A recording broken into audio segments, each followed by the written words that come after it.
ध्येयं सदा परिभवनमभीष्टदोहं तीर्थास्पदं शिवविरञ्चिनुतं शरण्यं हृत्यातिहं प्रणतपालभवाब्धिपोतं वन्दे महापुरुषते चरणारविन्दे। जय जय श्री राधारमण, जय जय नवल किशोर, जय गोपी चितचोर प्रभु, जय जय माखन चोर। श्रीमद्भागवत पुराण अंतर्गत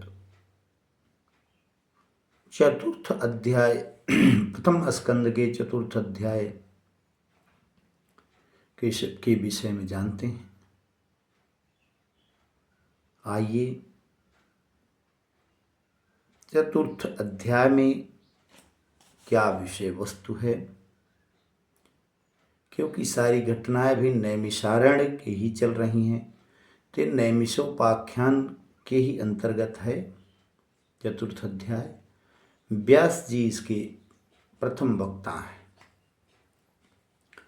व्यासुवाच इति बिभ्राणं संस्तूय मुनीनां दीर्घसत्रिणां वृद्धः कुलपतेः सूतं बृहद्वचः शौनको ब्रवीत।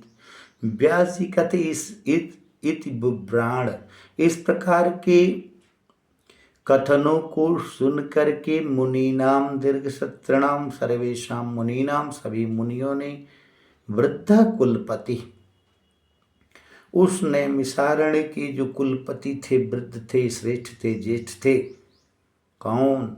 सूतम बृहद वृचः शौनको ब्रवीत, उनको आधार मान करके श्री शौनक जी कहते हैं क्या? शौनक वाज करें सूत सूत महाभाग, वदनो वदतां वर, कथां भागवतीं पुण्यां यदाहं भगवान छुक। सूत सूत महाभाग, हे सूत जी महाभाग श्रेष्ठ, वदनो वदतां वर, हम लोगों को वरम श्रेष्ठम बताइए क्या? कथां भागवतीं पुण्यां यदाह भगवान सुख, उस कथा को बताइए जिस कथा को भगवान श्री सुकत देव जी ने कहा था। उस कथा को आप हमको श्रवण कराइए। आगे क्या कहते हैं श्री शौनक जी?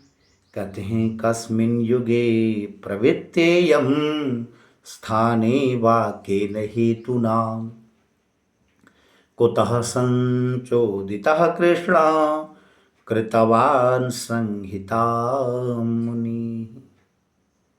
कस्मिन् युगे प्रवृत्तेयं, किस युग में ये प्रवृत्त होकर के, स्थाने किस स्थान पर, केन हेतुना किस हेतु से, कुतः सन्नोदितः कैसे प्रेरित होकर के, कृष्ण कृतवान संहिता मुनि, ऐसे मुनियों के द्वारा यह कथा हुई, उसके विषय में बताइए। सुखदेव जी ने कथा कैसे की?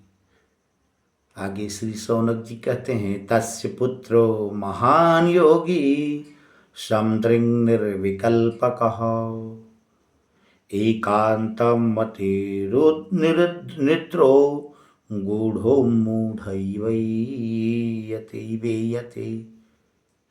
तस्य पुत्रो महायोगीन अर्थात श्री सुखदेव,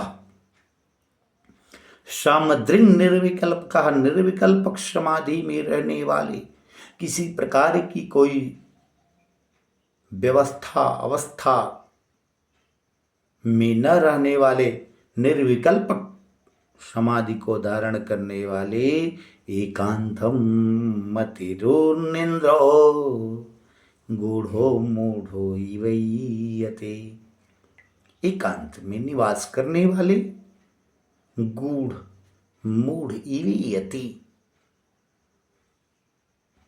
आगे करें दृष्ट्वा नुयान्तं ऋषिमात्मजप्य नग्नं देव्यो ह्रियो परिधुर्न सुत सचित्रम तद्वीक्ष्य पृच्छति मुनो जगदुस्तवास्ते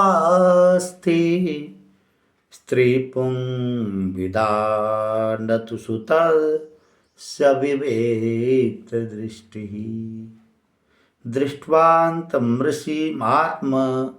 आत्मजम अपि नग्नम। श्री सुखदेव जी कोई वस्त्र धारण नहीं करते थे। उनकी दृष्टि में दिव्यो हिया परधुर्न सुत चित्रम, ऐसे उनके चित्र को देख करके, इस प्रकार की व्यवस्था को देखकर तद्वीक्ष पृच्छत मुनो, मुनियों ने पूछा, जगदुस्तवास्ति, संसारी के अनुसार उन्होंने प्रश्न किया।